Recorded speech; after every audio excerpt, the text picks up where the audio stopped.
Okay, good afternoon, everyone. We wanted to call this press conference because obviously the United States, along with Japan and South Korea, are extremely concerned about what is coming out of North Korea these days.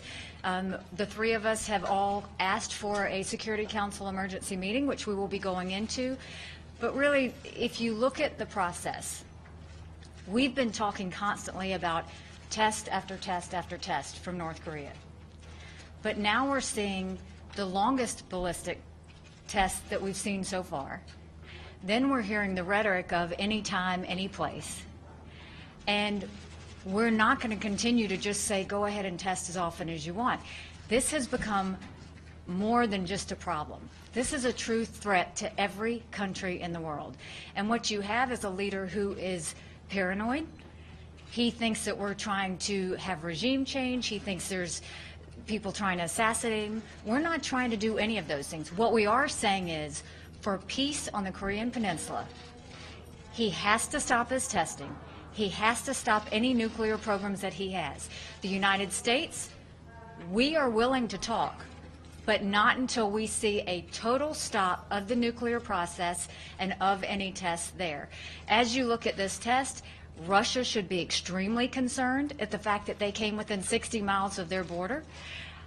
We have often been concerned about South Korea and Japan. We will continue to have their backs. We're going to continue all of our military exercises with South Korea because we think it's important in order to protect them. We're going to continue to have the back of Japan because we think that's important, but we're trying to also have the backs of the region.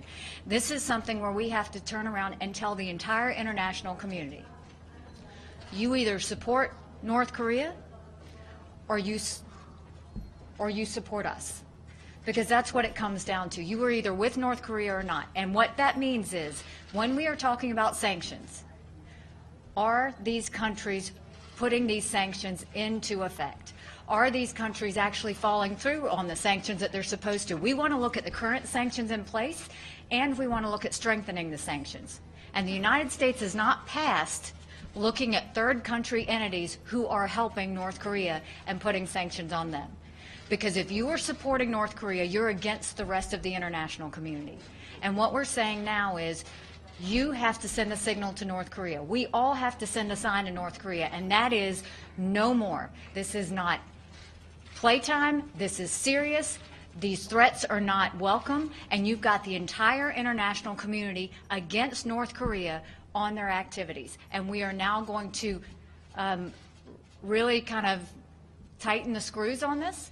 We're going to make sure we put the pressure on them economically, diplomatically, politically, and internationally in any way that we need to. But we are going to send a very strong, unified message to North Korea that the international community wants to support you, but as long as you test and as long as you continue your nuclear program, you are on an island by yourself. And I would caution the countries that we have worked well with China. They have really tried to help us in our communications with North Korea, but we've seen where they have strengthened sanctions. Other countries are trying to fill that void. And I will tell you that if you are a country that is supplying or supporting North Korea, we will call you out on it. We will make sure that everyone knows who you are, and we will target those sanctions towards you as well.